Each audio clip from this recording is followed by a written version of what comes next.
Hello everyone, this is Pankaj Kewat from Bermo Bokaro Jharkhand. और आज की हमारी टॉपिक रहेगी इंक्यूबेशन पीरियड। हम लोग सिलेबस कवर कर रहे हैं अंडरग्राउंड कोल माइनिंग मेथड, जिसमें कि बोर्ड एंड पिलर को देख रहे हैं। उसी के टर्मिनोलॉजी में से एक टर्म आता है इंक्यूबेशन पीरियड। इंक्यूबेशन पीरियड से आप क्या समझते हैं? इंक्यूबेशन पीरियड एक ऐसा समय है जब कोयले में स्पॉन्टेनियस हीटिंग होती है, तो वो आग का कारण बन सकती है या फिर आग लग सकती है। तो उसी जो पीरियड होता है उन्हीं को हम लोग इंक्यूबेशन पीरियड कहते हैं। चलिए डिफिनेशन में चलते हैं, क्या कहता है incubation period. Incubation period, this is the time elapsed between coil and subject to a condition for spontaneous heating and occurrence of fire। ये बता रहा है, ये एक समय है, ऐसा समय है जिसमें स्पॉन्टेनियस हीटिंग कोयले में होती है और फायर के रूप में, यानी कि फायर के स्टेज में आ जाती है। तो इसी को हम लोग इंक्यूबेशन पीरियड कहते हैं। इंक्यूबेशन पीरियड आपको एक बहुत बड़ी डिफिनेशन नहीं करनी है, शॉर्ट टर्म में 2 लाइन की डिफिनेशन है। अगर ये प्रोसेस पूछा जाए इंक्यूबेशन पीरियड कैसे होता है, तो फिर आपको पूरी डिफिनेशन करनी है। तो पहले समझ लेते हैं प्रोसेस कैसे होता है, या फिर देख लेते हैं कि कैसे इंक्यूबेशन पीरियड होता है और स्पॉन्टेनियस क्या होता है। स्पॉन्टेनियस की क्लासेस हम लोग नेक्स्ट क्लास में देखेंगे। फिलहाल अभी इंक्यूबेशन पीरियड समझिए, उसके बाद जो समझा हुआ चीज़ है उसी को हम लोग रिटर्न यानी कि लिखित रूप में करेंगे। सबसे पहले कि माइनिंग कोई रटाया रटाया चीज़ नहीं होती है, या फिर कोई मैथ या ऐसी कोई रॉकेट साइंस नहीं होती है माइनिंग।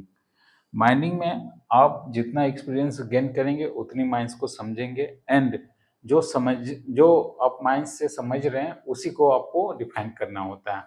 अगर ये सपोज दैट एग्जाम में 10 नंबर का या 20 नंबर का क्वेश्चन आ गया, right A short notice on incubation period, तो आपको एक पेज नहीं बल्कि 3 पेज मेंटेन करना होगा। एंड जैसे ही आप एग्जाम में मेंटेन करेंगे 3 पेज, तो कोशिश कीजिए कि डायग्राम बनाने का, कोई भी डायग्राम बनाते हैं या फिर लेआउट बनाते हैं, तो एग्जामिनर को लगता है कि बंदा को पता है, दैट्स वाई वो सारे डायग्राम और लेआउट बना के वो क्रिएट कर रहा है। अगर मैं कोई पिक्चर आपको दिखा दूँ बना के, तो एग्जैक्टली आप उस पिक्चर को देख के समझ जाएंगे कि पिक्चर क्या कहना चाहता है। वही वही मैं इंग्लिश में सारे डिफिनेशन या सारे एकदम स्टोरी टाइप के बना दूँ कि ऐसे है वैसे है दिस है डैट है, तो फिर आप उतना इंटरेस्ट भी नहीं लोगे, और इंटरेस्ट नहीं लेने के कारण आपको उतनी समझ भी नहीं पाओगे। तो माइनिंग पहले समझिए, फिर आपको ऑटोमेटिक अगर समझ गए तो लिखना आ जाएगा। कोई बड़ी बात नहीं है माइनिंग लेके करियर बनाना। जितनी भी प्रोसेस अंडरग्राउंड में होती है या फिर जो भी कार्य होता है, वही देख के आपको आंसरिंग करना होता है। तो इंक्यूबेशन पीरियड होता कैसे है, चलिए देखते हैं। ये आप लोग डिफिनेशन नोट डाउन कर लीजिए, फिर हम लोग पूरी स्टोरी भी लिखेंगे।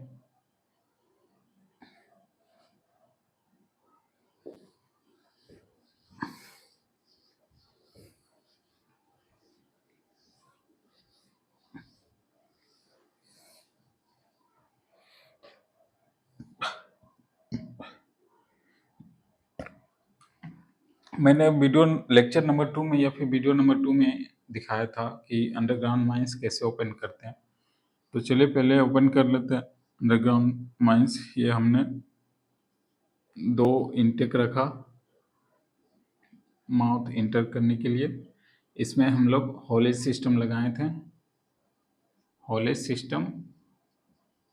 एंड आप चाहो तो वेंटिलेशन सिस्टम भी इसी से आप कर सकते हो, वेंटिलेशन सिस्टम। बगल में हमने पंखा लगाया था, एक MMB मैन मैकेनिकल वेंटिलेशन पंखा लगाया था। इसको एग्जॉस्ट फैन भी आप बोल सकते हो, जो कि हवा को रिटर्निंग करती है और इधर से हवा इंटर करती है ट्रैवलिंग रोडवे से। तो लगभग हमने 300 मीटर डीप देखा था, तो ये सपोज दैट 300 मीटर डीप है। पिलर बनाते हुए हम लोग आ रहे हैं।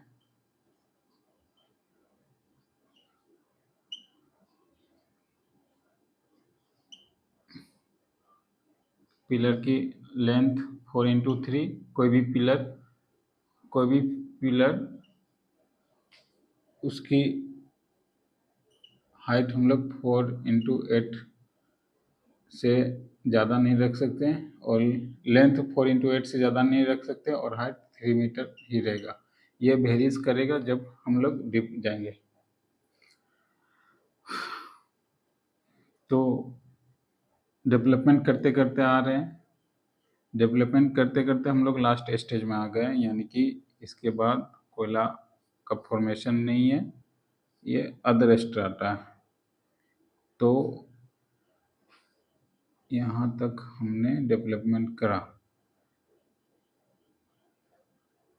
सपोज डैट ये पिलर यहाँ ऐसे है, लास्ट स्टेज, ठीक। मेरा वर्किंग डायगोनल्स लाइंस होते हुए ये पिलर को काटेगा, ठीक। तो जैसे ये पिलर की कटाई हो गई, डेवलपमेंट के बाद दूसरी प्रोसेस डिप्लरिंग।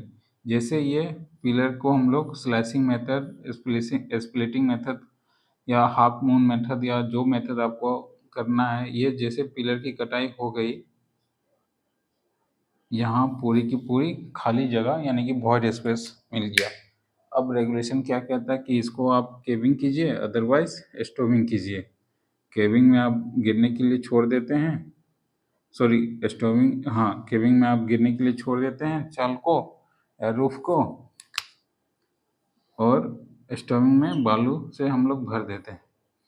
तो हम लोग ने यहाँ पिलर को काट लिया। अब डायगोनल्स लाइन ऐसे आती है, तो ऐसे पिलर को काटते हुए हम लोग ऊपर चले गए, ठीक।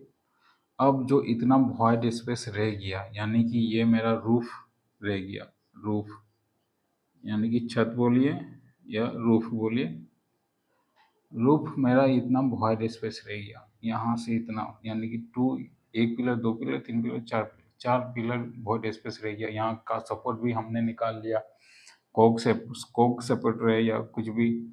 और अगर इन द केस हम लोग स्टोविंग नहीं करते हैं इस मैटर में, इस वॉइड स्पेस में अगर हम लोग स्टोविंग नहीं करते हैं, तो ये जो रूफ है, ये रूफ गिरने का चांसेस रहता है, ठीक। या फिर इसे हम लोग आइसोलेशन स्टॉपिंग नहीं करते हैं, तो फ्लोर से तो सारे कोयले हम लोग निकासी नहीं कर सकते हैं, क्योंकि थोड़ी बहुत छूटी जाती है कितना भी आप प्रोटेक्शन ले। तो ये जो कोयला छूटा हुआ अगर रह गया, तो इसमें क्या होता है कि ऑक्सीडेशन रिएक्शन होना स्टार्ट हो जाता है। ऑक्सीडेशन यानी कि स्पॉन्टेनियस हीटिंग होना शुरू हो जाता है, स्पॉन्टेनियस हीटिंग, ठीक। In the case spontaneous heating पहली स्टेज, यानी कि बहुत लंबी प्रोसेस है, लगभग 18-19 महीने का ड्यूरेशन रहता है। स्पॉन्टेनियस हीटिंग चलेंगे हम लोग देखने इसके बाद वाला क्लास में।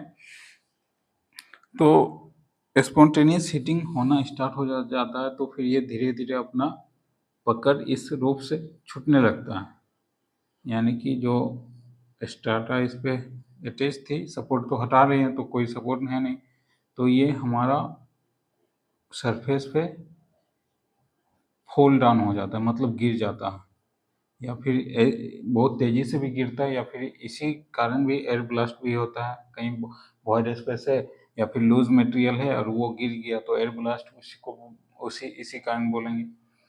तो ये हमारा सपोज दैट नीचे आके गिर गया, तो गिरने के बाद ये रैपिडली इतनी आग पकड़ती है, मतलब इतनी कम समय में आग पकड़ती है। एक तो ऑलरेडी स्पॉन्टेनियस हीटिंग के स्टेज में आ गया था, फिर यहाँ इसको पूरी ऑक्सीजन मिल गई। ऑक्सीजन मिल गई तो ये धीरे धीरे इतनी जल्दी आग पकड़ लेती है कि पूरी कोयला या फिर पूरी माइंस आपको जला सकती है, हीट ला सकती है। तो इसी पीरियड को हम लोग कहते हैं incubation period, the period between elapse and spontaneous heating। Same it is. अगर इन द केस ये बहुत एक्सपोज हम लोग स्टोविंग कर देते हैं बालू से, बालू लिखिए सिंपल सी लैंग्वेज में, बालू या सैंडस्टोन बोलिए, सैंडस्टोन, तो ये जो हमारा रूफ है वो सपोर्ट के स्तर पे आ जाएगा। ऊपर से हम लोग आइसोलेशन स्टोपिंग लगा देंगे, permanent isolation stopping,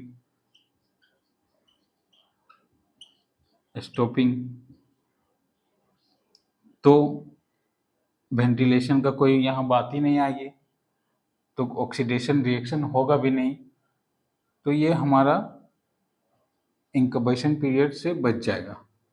void space को हमने भर गिर दिया, रूफ फॉल होने का चांस भी नहीं है, और ऑक्सीजन तो जाएगा नहीं, या फिर कोई एयर हवा पास होगी नहीं तो और भी चांस नहीं है। तो ये हमारा प्रिकॉशन के रूप में आइसोलेशन स्टोपिंग एंड सेंट स्टोविंग या फिर केविंग आप स्टोविंग बोल सकते हैं, ठीक। तो इसी का जो पीरियड होता है, इसी पीरियड को हम लोग इंक्यूबेशन पीरियड कहते हैं। मतलब डिप्लरिंग होने के बाद, जब डेवलपमेंट करने के बाद जब हम लोग दूसरे स्टेज में आते हैं डिप्लरिंग में, और ऐसी कोई स्थान जिसको हम लोग गोप या वॉइड स्पेस छोड़ देते हैं, उस कंडीशन में कुछ कोयले हमारा इन सिटू में लेफ्ट रह जाती है, यानी कि छूट जाती है। तो वैसे कोयले में ऑक्सीडेशन रिएक्शन या फिर स्पॉन्टेनियस हीटिंग का ज़्यादा चांस रहता है, जिसके वजह से आग लगने की संभावना बढ़ जाती है। तो इसी जो प्रोसेस की पूरी प्रक्रिया जो होती है, उसी समय को हम लोग इंक्यूबेशन पीरियड कहते हैं, यानी कि दहन का समय। तो ये कंसेप्ट पूरी समझ में आ गई। ये कब होगा, इंक्यूबेशन पीरियड कब कब हो सकता है? डिप्लरिंग के पीरियड में होगा, यानी कि डेवलपमेंट में ये नहीं हो सकता। डेवलपमेंट में हम लोग सपोर्ट देते हैं, ठीक है, प्रॉपर ऑक्सीडेशन भी रखते हैं, ठीक है। तो डिप्लरिंग के पीरियड में कहाँ होगा?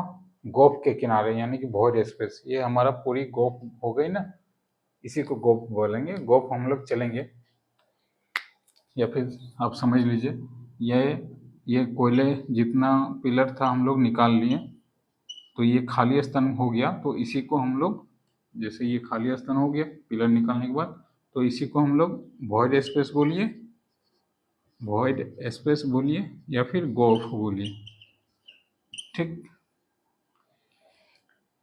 तो ये हमेशा गोप में हो सकता है, गोप में ही होता है। इतनी बात समझ में आ गई। अब इसमें कैसे बचाव करेंगे? दिस वन इसका क्या इफेक्ट है, क्या इसका सिस्टम्स है, और ये कोई साइंटिस्टिक या फिर कोई ऐसा कोई मेजरमेंट स्किल नहीं आया कि आप इंक्यूबेशन पीरियड को पहचान पाए, बल्कि ये आपको एक्सपीरियंस गेन बाय गेन करते ही आपको समझ में आएगा इंक्यूबेशन पीरियड कब से स्टार्ट हो गई है, या फिर आप यहाँ जाके खुद एग्जामिन करेंगे तो आपको कुछ ना कुछ एक्सपीरियंस आते आते आपको समझ में आएगा कि इंक्यूबेशन पीरियड किस स्टेज में है। प्रैक्टिकली आप कीजिएगा तभी इंक्यूबेशन पीरियड की स्टेजेस पता चलेगी। तो ये रहा स्पॉन्टेनियस हीटिंग की सारे मैटर खत्म। अब देखते हैं इसमें क्या क्या आपको फैक्टर इफेक्टिंग इंक्यूबेशन पीरियड देखेंगे, फिर system of spontaneous heating in underground देखेंगे, फिर interpretation of mine air sample देखेंगे। तो चलिए अब नोट्स तैयार करते हैं। बातें आपकी समझ में आ गई, तो मैं रब करता हूँ अब।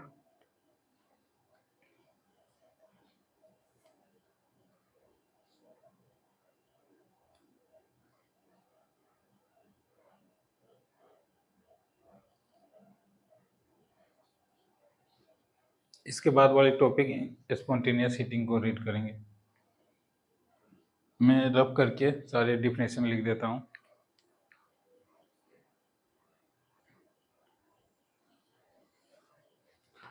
तो चलिए अब सेंटेंस में आते हैं। आपको एग्ज़ाम भी अपियर होना है, एग्ज़ाम भी देना है, तो एग्ज़ाम में आपको रिटर्न भी करना है। तो इंक्यूबेशन पीरियड की डिफिनेशन हमने कर ली। अब उनकी स्टेज देखते हैं कि कैसे प्रोसेस होता है। प्रोसेस या फिर स्टेज ऑफ इंक्यूबेशन पीरियड। तो पहला स्टेज क्या होता है कि when a coil is exposed to air absorb oxygen at the exposed surface, मतलब कह रहा है जब कोयला हम लोग एक्सपोज कर लेते हैं। एक्सपोज मेनली ओपन कास्ट में यूज़ होता है वर्ड, लेकिन माइनिंग में भी आप यूज़ कर सकते हैं। मतलब पिलर को अगर हम लोग निकाल लिए, निकासी कर लिए, एक्सट्रैक्शन भी यूज़ कर सकते हैं, एक्सपोज भी यूज़ कर सकते हैं। तो जब हम लोग कोयले की एक्सपोज कर लेते हैं तो वैसे केस में जो कोयले छूट जाती है उसमें ऑक्सीजन की रिएक्शन होती है। तो चलिए देखते हैं। When a koyla is expose to air absorb oxygen, कोयला को हम लोग एब्जॉर्ब कर लिए, एक्सपोज कर लिए। एयर, हवा जो है, हवा ऑक्सीजन को एब्जॉर्ब करती है एट द एक्सपोज सरफेस। कहाँ पे? गोफ में। एक्सपोज सरफेस मतलब जहाँ से कोयला निकाल लिया, इट मीन्स गोफ। ठीक। Some fraction of the exposed coal substance absorb oxygen, यानी कि कह रहा है कि जहाँ से कोयला हमने एक्सपोज कर लिया है वहाँ पे हवा रिएक्शन करती है एयर में, या फिर एयर में हवा तो रहती ही है। तो वैसे केस में जो फ्रैक्शन ऑफ एक्सपोज्ड कोयल है, यानी कि जो छूटा हुआ कोयला है, rest coal pieces in the गोफ,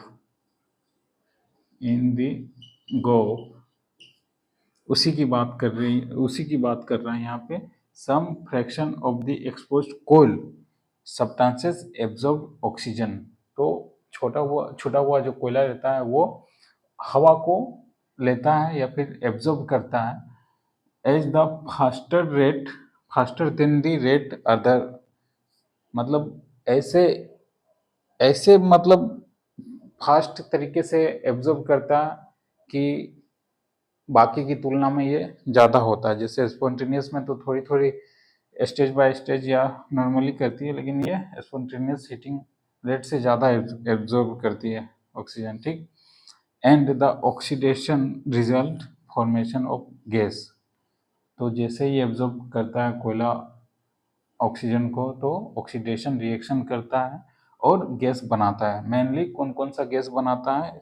carbon monoxide, carbon dioxide and water vapour along with the heat during the chemical reaction and heat produce करता है। Heat during the chemical reaction, भाई हीट है तो CO, कार्बन मोनोऑक्साइड निकलेगी।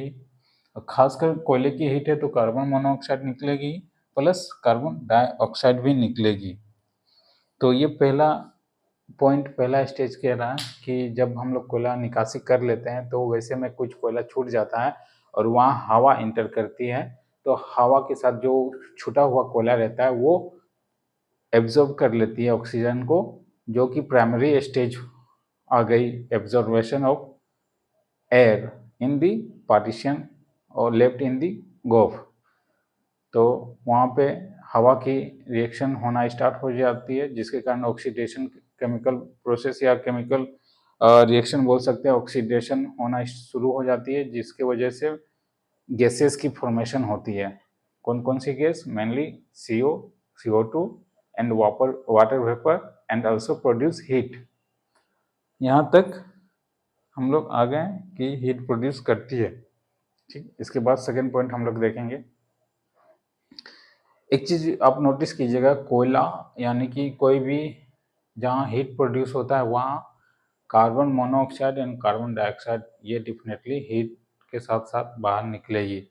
इसलिए जो ये कार्बन मोनोऑक्साइड ये बहुत डेंजरस गैसेस है। ये आप थोड़ी सी भी इनहेल कर लेते हैं तो आपकी चांसेस कम रहती है बचने की। तो फॉर एग्जांपल देता हूँ, अगर कोई ठंडे के सीज़न में अपने रूम पे रूम हीटर यूज़ करता है जो कि निक्रोम वायर की बनी हुई रहती है रूम हीटर, अगर एक्सेस वो कंटिन्यू यूज़ करता है तो देखिएगा थोड़ी बहुत तो गर्म आपको इन्वायरमेंट अच्छी लगेगी, लेकिन इन द केस अगर आप स्लीप कर रहे हैं, स्लीपिंग मोड में हैं, तो कार्बन मोनोऑक्साइड ज़्यादा, यानी कि वहाँ की जो ऑक्सीजन रहती है वो ऑक्सीजन के साथ रिएक्शन करके कार्बन मोनोऑक्साइड प्रोड्यूस करता है। कार्बन मोनोऑक्साइड प्रोड्यूस होने से मतलब यानी कि आप समझ सकते हैं कितनी डेंजरस है। तो ऐसे केस में आपकी डेथ भी हो सकती है। तो आपसे रिक्वेस्ट रहेगा कि ठंडे के सीज़न में रूम हीटर उतना ही यूज़ कीजिए, उतना ही समय ही यूज़ कीजिए जितने की आपकी ज़रूरत हो। फिर सेकंड पॉइंट देखते हैं, तब तक आप नोट डाउन कर सकते हैं, इसको नोट डाउन कर लीजिए।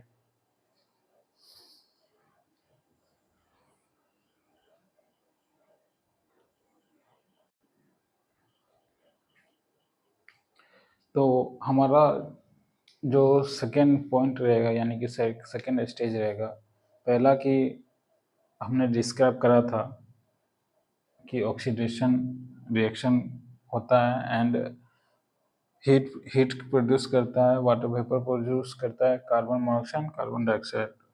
तो उसके बाद जो स्टेज हम लोग लिखेंगे वो लिखेंगे